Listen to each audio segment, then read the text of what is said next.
What is up, all National Western Shooters members and viewers? This is yours truly, Scott Casey Gill, the owner, the chairman, and creator of the National Western Shooters. And today, I'm going to give you my Impact Wrestling review. Over the past 6 months, I have really been impressed with Impact Wrestling. Ever since Don Callis and Scott Demoy took over the show, it just keeps getting better and better and better and better. I trust Don Callis and Scott Demoy, and they have not disappointed me. I am proud to be an Impact Wrestling fan. What a great episode it was last night. The commentators for the show were Josh Matthews and Don Callis, who are one hell of a commentary do. Okay, here's the results. Your mind tells you you lost your conscience, you're drifting, and you don't believe. Okay, okay. Oh, whoops. The show opens with a recap covering the tag titles you've seen over the last few months. To the latest resurgence of LAX and the split into two split factions that ensued. Okay. And the intro video for Impact follows as Josh Mathis and Don Callis welcome the fans to the show. And that first match, the OGZs, Hernandez and Homicide. Hernandez and Homicide versus okay. Hernandez and Homicide. Okay, this guy's not really doing a good job whiting to his house. But anyway, Hernandez and Homicide dominate the entire proceedings in short order. The OGZ wins by pinfall with a border toss from Hernandez.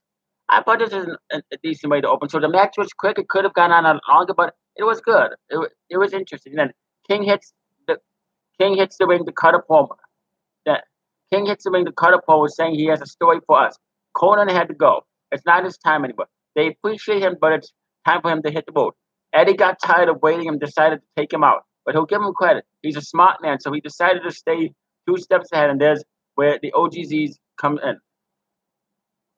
Conan didn't call Hernandez when he started LAX back up. He called the young boys who will follow him wherever he goes, and they're about to get it. Whether you like it or not, the OGZs are multi-tag team champions. You know they're just great. They don't care, but they don't care about titles right now. It's just about taking out Conan and his young boys. So at Slammiversary, it'll be a 51-50 street fight. And then the commentary helps with D'Angelo Williams and Madison Wayne and a main event before tossing backstage for an interview with Shorty Blackheart, who's making her debut tonight. Shorty says she's here to prove why she's no fool and she's really the ballsy badass that she says she is. She's already ready to rock, but is already ready to roll. Back from commercial commentary mentions of D'Angelo Williams and hypes up his interview a bit more. OVE have a hand cam for a promo backstage where Sammy Callahan talks about how good the trios are. They are trios matches, and he's gonna put Pentagon Jr. out of his misery at Slammiversary. I really like when they do this OVE stuff. I'm really impressed with this OVE of the Impact Wrestling guy. I like them as a heel tag. I think they're really good heels. And then Ali versus Shorty's Blackheart. Circling Blackheart hours up before we go into the calling hour. Ali slings a slide back to the lockup. Shorty returns the favor, shoulder block, and another how up top ropes returns the favor, basement crossbody from Audi. She gets taken down to a death block, and Blackheart adds an inverted surfboard to the mix. Off the ropes, a cover comes up, trading chops, and Audi gets her down and out and follows with a sliding elbow. Shorty staggered, but she sidesteps up. The hesitation dropkick and lands a somersault kick of her own for a 2.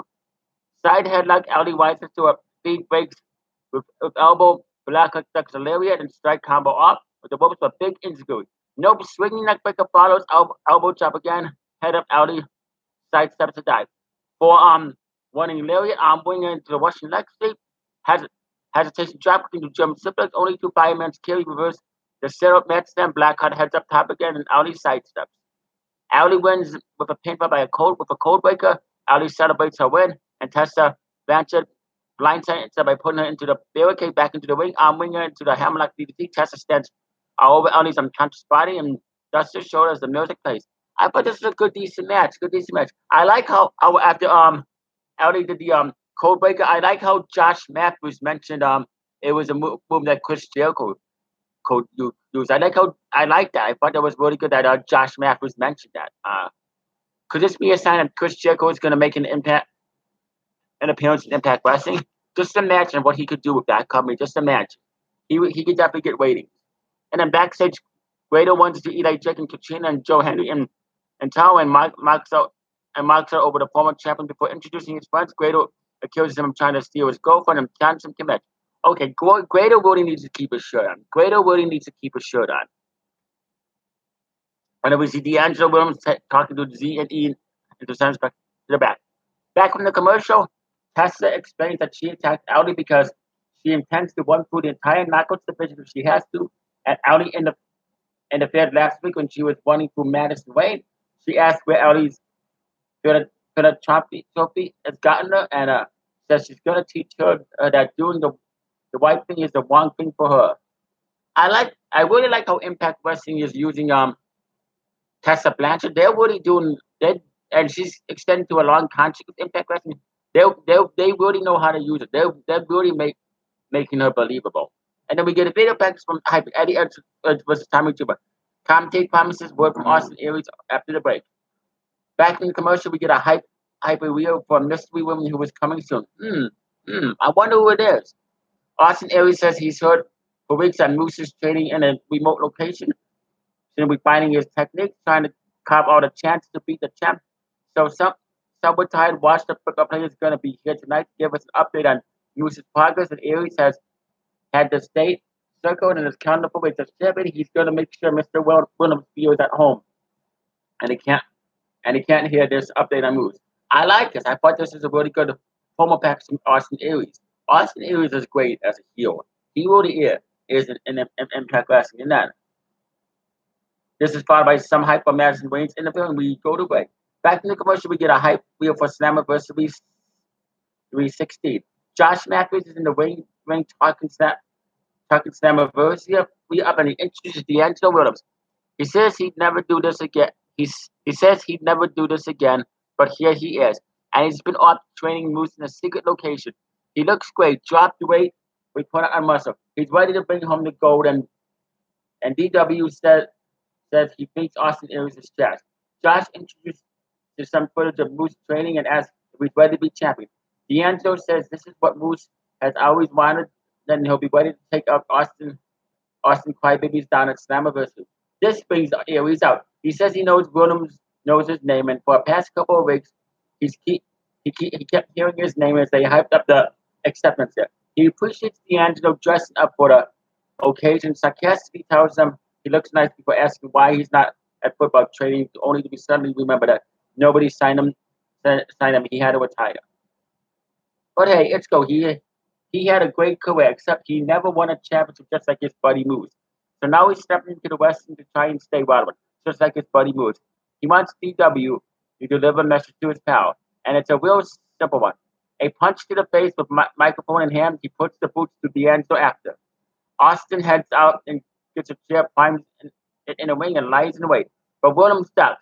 Kick to the gut, he grabs the chair, but Aries kicks him in the gentleman's area before he can swing it, double adds shots to the back for good measure before holding his high title win for as the boss rained down. And we go to a really good interview with Josh Matthews and D'Angelo Williams. I mean, I like how Austin Aries interrupted and trashed him and trashed Moose. I like this. I like this. I think that Moose is going to become the new Impact Wrestling World Heavyweight Champion because it is his time. But yes, I like this.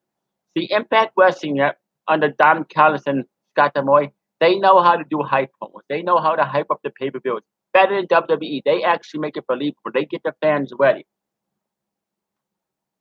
And then, back from the commercial, the Desi Hit Squad rolls up on Falaba and KM as they recommit to bring a tag team partner. KM yells and DHS manages Gama's face, and it's Gama fires back and how they represent people who can't control what goes into or leaves them out.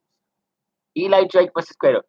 Drake puts boots to Grado at the jump, following them for shoulder thrust, smashing his face into the turnbuckle, scooping him up, but Grado floats over O'Connell, throw denied, neckbreaker connects, Eli backs him into the corner for a shoulder bust, and the elbow weapon. Grado gets the boot up before snapping a fake center off. Back body drop, a punch and turning jabs. The big wind up into the bionic elbow. The stars are down. Grado wins in the lariat, and Drake scoops him up. Eli Drake wins by pinfall with the Grave Train.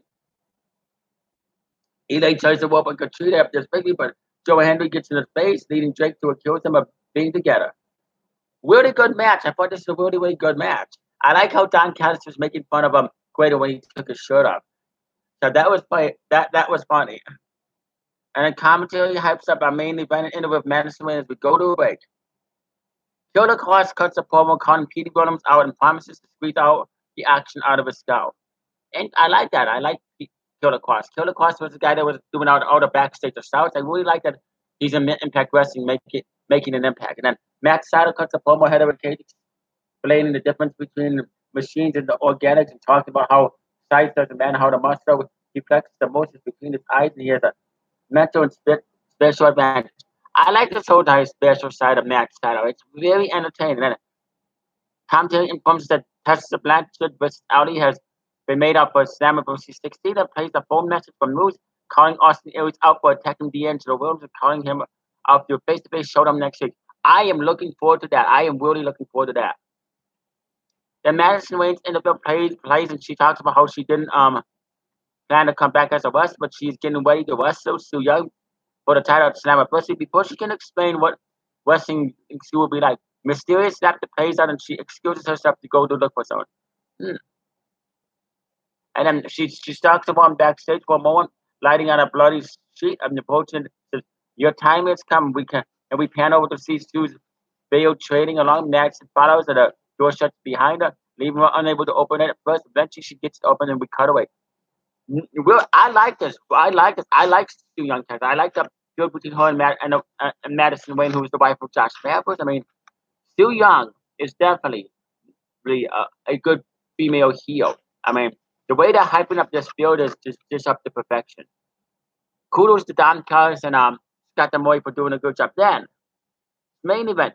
It's the main event. Lucas Brothers, Phoenix and Pentagon Jr. and Rick Swan versus OVE, Dave Chris, Jay Chris, and Sammy Callahan. Callahan and Pentagon to stop getting in each other's faces, and Pentagon folds up the Sierra Mado, getting the thumbs up, thumbs down in return. Sammy bites the hand on the second try, and we got chaos, super kicks out wall. Swan for strike was charging, and leapfrog drop down, leapfrog drop kick for Callahan is unmoved. Catch the boot, backflip, roundhouse kick from Rick. Phoenix and Panther work take over. Stereo super kicks assisted wheelbarrow driver knocks Jake out of the ring, working on Dave. Now hand to the out of the corner, Larry Springboard, Silver Phoenix monkey flips, Panther and the Christ and the Chris, but it's not enough to win the day. Charging in counter, Pentagon's leg out from under him, exploded, suplex system. This is his brother into him. Kick combo for forearm from Phoenix off the ropes. Rope stuck a lariat, second by Lance huge. Sammy stands tall, drawing him up on the apron springboard. Lariat knocks Phoenix to the floor. Suicide dive denied, and then the Tiger, Faint and Swan dive. Jacob top, Conguio, Phoenix hits a double jump. The tornado, Wick and Dave struggling over the corner. Because Superplex puts Swan onto the floor. We are going to a break. Back Ray Callahan spins in his hand before leveling Phoenix for chop and send him upward to the top. Dave joins him as they climb up top. Penta and Swan come in, Jake as well. Tower of Doom ends in a powerful near fall on Phoenix. Chris follows up with a brainbuster attempt, counters back, and the corner send Phoenix up on top. White hands from a luchador headbutt, but not stick down, double jump. Satan Atomiko go square and contest from Dave. Wick in with a neck break into a step up kick to the face, creasy kick on Callahan, and Swan is in charge. Sunset flip, roll for the huge pile driver, Penta breaks up, training chops up out of the Slammiversary match. Pentagon diver, not quite. Off the top rope, Pentagon gets an ace crusher, Jake Chris with the coast to coast interception, ace crusher. Callahan spits in both Lucha Brothers' faces and wants into a super kick party. Spike package pile driver, but they can't put Sammy away. On the apron, package pile driver wipes Jake out. Greasy kick from Swan, heads up top. Sammy meets him up over and over trading shots, which climbs up. Avalanche Frankensteiner reverses into a power to get out of here. It's over. OVE wins via pinfall, but get out of here from Sammy Callahan and Rick Swan. Amazing main event. Very, very awesome six-man tag match. I mean, I like this. Both OVE and I mean, both teams look good. I mean, both the Lucha Brothers look good and OVE look good. I really like this. I really like this. It was a great main event. This match, I kept my eye on this whole entire match and wouldn't. I couldn't take my eye off this match. It was that damn good. And then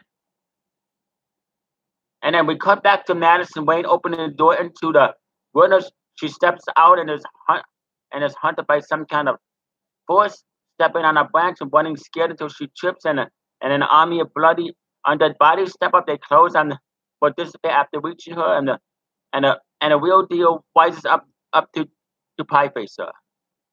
What a way to end Impact Wrestling. What a great show this week. I mean, this was a really, really good, amazing show. I give this show a 9 out of 10, a 9 out of 10, 8 triple plus, 5 stars,